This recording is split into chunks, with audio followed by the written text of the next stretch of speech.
Hello, come in. Welcome to Down the Vent. Today we'll be selling bottled fairies, boulder wands, and dragon's eggs without getting caught by the authorities in Arcane Alley. Let's check it out.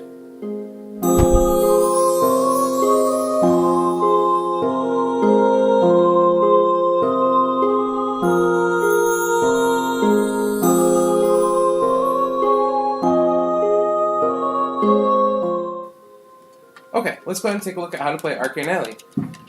First, you're going to have every person choose a color, and then give them the matching tokens and wizard, and then they can choose to be a male or female wizard. Then you'll hand out a reference card that tells them how the rounds go, the item effects, and item reference of how much of each item will be in the deck, and how much each item sells for. Then, if you're playing with 4 or less players, you'll remove all the 5+ cards from the deck, and then shuffle the deck.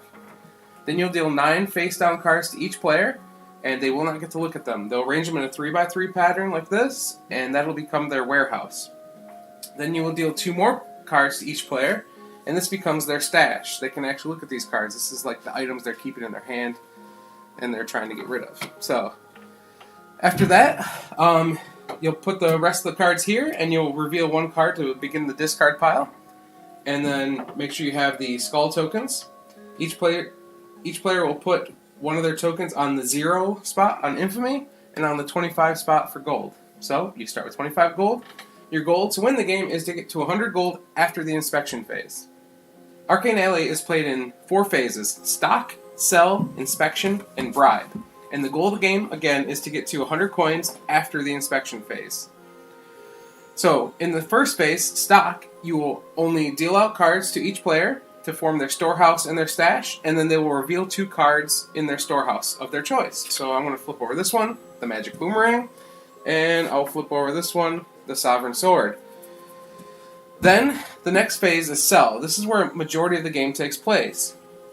On your turn, you will be choosing a card from either the top of the discard pile or the top of the deck and drawing it. So I'm just going to draw from the top of the deck.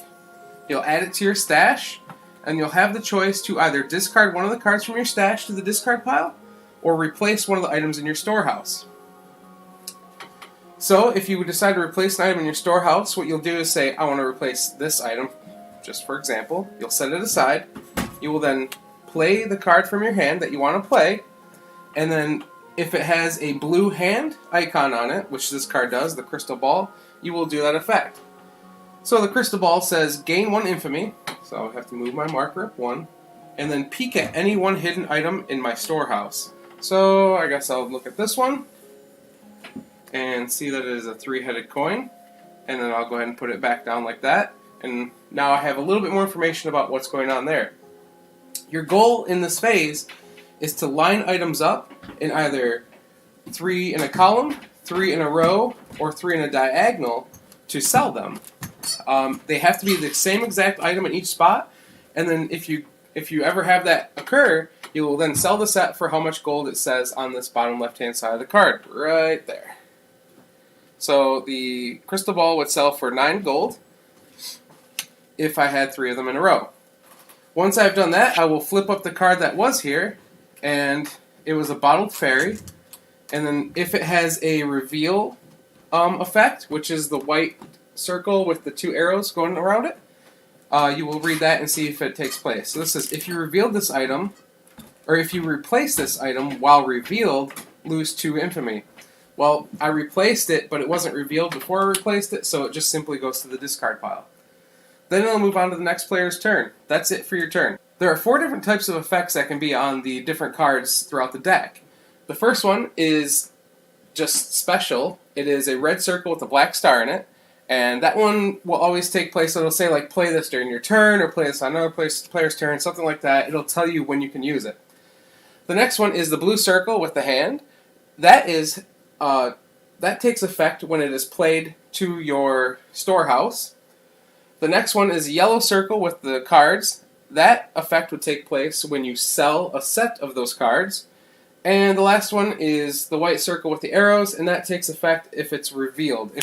If the item is face up, it is constantly in effect. So for example, I have this Sovereign Sword right now, and that has one of the item effects for a revealed card. It says, if this item is revealed in your storehouse, you cannot gain gold. So if I sold a set and that Sovereign Sword was still in my warehouse or storehouse, I would not get any gold for it. I would just be getting rid of cards. So you're going to keep going around in the sell phase until one person has sold off some cards and has all of their cards in their storehouse revealed. If once someone has revealed all the cards in their storehouse, that triggers the end of the sell phase. So say I did that. And then you'll move on to the inspection phase. And when you sell cards, so say, we'll just say that I actually sold these 3 cards, they were all the same. You get the money that's on the bottom left, and then they're removed from the game. They're not added to the discard pile. It's very important. When you sell something, they're just removed to the side of the game for the rest of the round. Then you move to the inspection phase. During the inspection phase, you have a chance to sell again. So everyone's going to reveal their cards, and if they have any cards that actually end up forming a set, like I knew that 3-sided coin was there, maybe I put one here and here, and I just left that one face down because I knew what was there, I would get to reveal those and then sell those as well.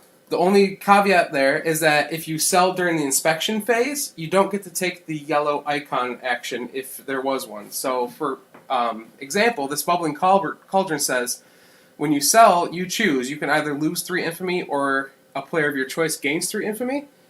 If that happened during the inspection phase, you would ignore the yellow icon there. So we'll go ahead and reveal everyone's cards here, just like that.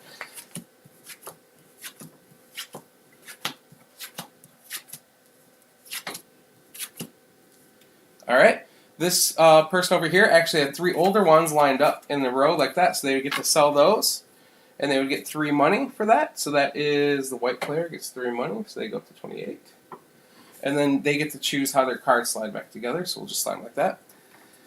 Now you have to add up infamy. So now you look at all your cards that you have and add up how much infamy is on them. Infamy is in the bottom right with the skull over top of it there. And infamy is bad. So I'll just do mine here. I got 28 infamy. So if you trigger the inspection phase, you need to have the least amount of infamy out of all the players. If you do not, you will gain an extra 10 infamy. So, like I said, I have 28 infamy, and I know this player right here has way less than I do, so I actually don't have the least amount of infamy, so I'm going to gain 38 infamy this turn. So I have 1, so it goes up to 24, you'll notice, and then it goes back up here. So when you get to 24, you take a skull token and put it on your character there, and I still have 15 left, so I'll have to move my marker back up to 15 again. Then, after everyone's increased their infamy, they'll look at their card, and for each skull token they have, they discard it, and they have to pay 25 gold. So I actually lost 25 gold that round from not, just not having a good deck and revealing and moving on to the inspection phase too soon. If someone else would have triggered the inspection phase, then I wouldn't have got that 10 extra, but I still would have had 25 and lost, or over 24 infamy and lost 25 gold. So you have to make sure you're trying to either get this infamy number down lower or get some cards out of your storehouse before the inspectors come and see what kind of illegal goods you're trying to pass along here. And after the inspection phase, you will move on to the final phase, which is bribe. And during the bribe phase, you can spend 2 gold to reduce your infamy by 1. And you can do that multiple times. And you keep going around until you pass. And if you pass, then you cannot lose any more infamy that turn.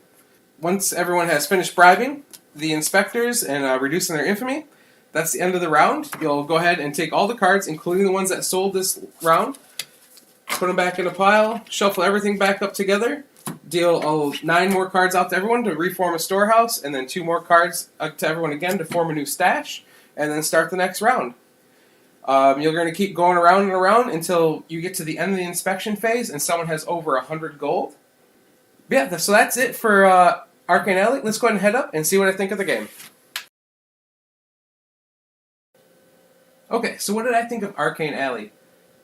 It's very interesting how the cards all work together. So you start off not knowing anything about your storehouse, right? And you're kind of learning it as the round goes along, trying to figure out what you can do and what kind of sets you might be able to make. And you have to decide, do you want to go for like easier sets, like the older ones, and just get like a little bit of payoff? Like I think they only sell for like 2 or 3 gold. Or do you want to try and make like a big set of like the Haunted Dolls and then possibly take a ton of Infamy in the inspection phase if you're not able to complete it. So I like the push your luck aspect of the game. That's a lot of fun. It adds tension to what you're doing rather than just like, oh, well, I didn't get the dolls, guess I don't get the money. No, it's, oh, I didn't get the dolls, now I'm losing all my money back to the inspectors. So you got to be really careful with what you do, and that's maybe the one part of the game that was like a little hard to swallow if you do fail an inspection really poorly, like you're just not able to make a set before you get to the inspection phase. Someone rushes to it because they got lucky and like their cards just lined up the way they needed them to. Then you can lose a lot of gold. I mean, you can lose 50 gold in the inspection phase. That's a lot of gold in this game, especially if you've been building up just slowly selling the smaller things. So,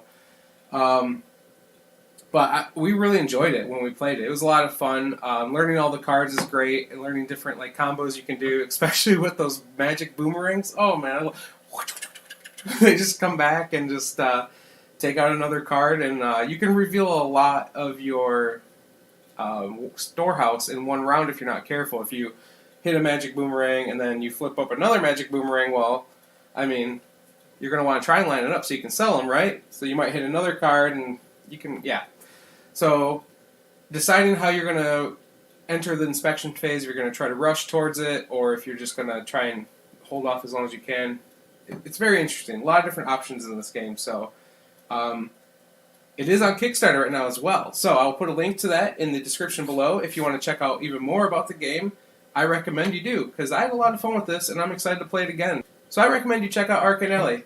Until next time though, my name's Joe, and you're watching Down the Vent. Bye.